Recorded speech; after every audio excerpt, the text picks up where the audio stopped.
Bonjour, hello everybody. I'm introducing Galit Kenan, Executive Director of the GJI, Jane Goodall Institute France. Et on va parler en français. Bonjour Galit, comment allez-vous? Ouais. Bonjour, Léa. Très bien et vous? Ça va bien. Mm. Et donc, on est là pour discuter du GJI et de ses actions. Et avant tout, si vous pouvez m'introduire au GJI et à Jane Goodall et son parcours rapidement. Bien sûr, avec plaisir. Le Jane Goodall Institute a pour vocation de mettre en action les valeurs et la philosophie de Jane Goodall. Jane Goodall, c'est une dame extraordinaire qui a 85 ans aujourd'hui, qui est la fondatrice donc, du Jane Goodall Institute, qui est messagère de la paix et qui est une femme qui a un parcours très étonnant parce qu'à l'âge de 20 ans, elle est partie toute seule en Afrique rejoindre une copine. Elle a trouvé un petit job de secrétaire d'un monsieur qui s'appelait Louis Leakey, qui était un très grand paléontologue et qui a décidé de lui faire confiance et qui l'a envoyé dans la forêt observer les chimpanzés. Et c'était la première fois que ça se faisait à l'époque, encore plus une femme évidemment. Et elle a pris le temps, ça a pris beaucoup de temps, mais elle a fait des découvertes qui ont révolutionné la science, je crois, on peut le dire. D'abord, elle s'est rendue compte que les chimpanzés, en l'occurrence un des chimpanzés, utilisait une paille dans une termitière pour pouvoir se nourrir. Et donc, en fait, il avait créé et utilisé un outil. Et à l'époque, ça, c'était la définition de l'être humain. Et donc, ça a tout changé. Ça a changé non seulement la place de l'homme dans le règne animal, sa façon de faire aussi a changé beaucoup la façon dont les sciences ont évolué par la suite, puisque elle a décidé de donner des noms, des prénoms à ces chimpanzés. Et alors qu'à l'époque, ça a été extrêmement remis en question, puisqu'il fallait une approche froide et scientifique et lointaine. Mais elle avait une approche pleine de bienveillance, j'allais dire pleine d'empathie, mais enfin voilà.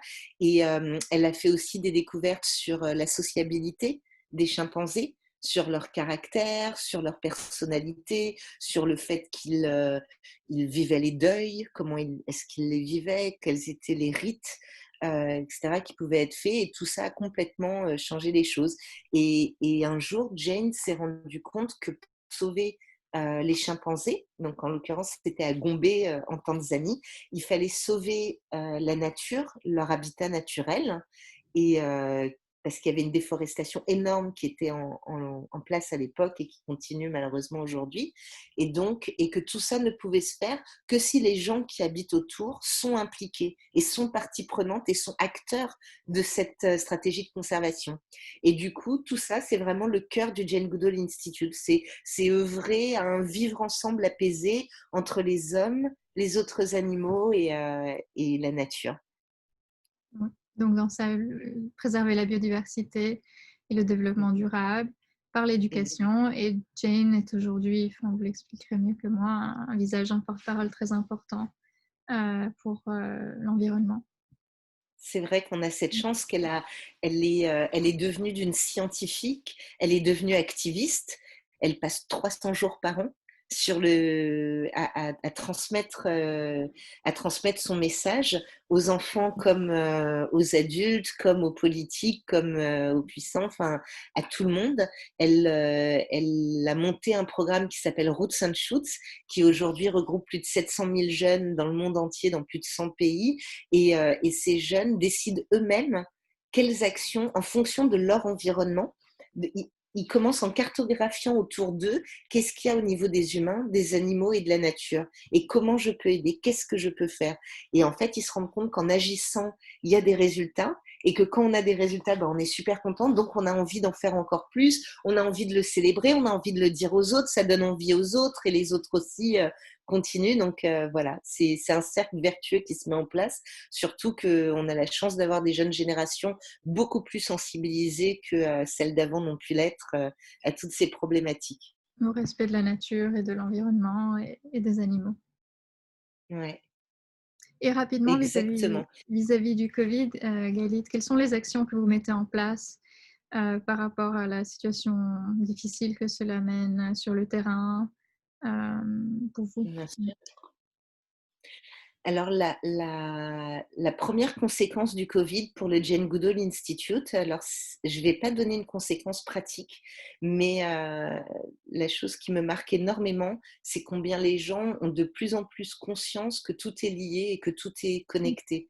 C'est-à-dire que le propos de Jane et le propos que nous, on porte depuis voilà, 60 ans maintenant, c'est quelque chose qui est maintenant, je crois, acquis, que les gens comprennent de plus en plus comment tout ça est relié et pourquoi c'est important aujourd'hui d'agir sur les causes de tout ça et pourquoi notre travail sur le terrain, comme celui de nombreuses autres associations, est extrêmement important et qu'il faut continuer à œuvrer à la fois pour le bien-être des animaux et la sauvegarde des animaux sauvages, pour lutter contre la déforestation et pour l'ensemble de la biosphère de façon générale, et avec les humains avec nous.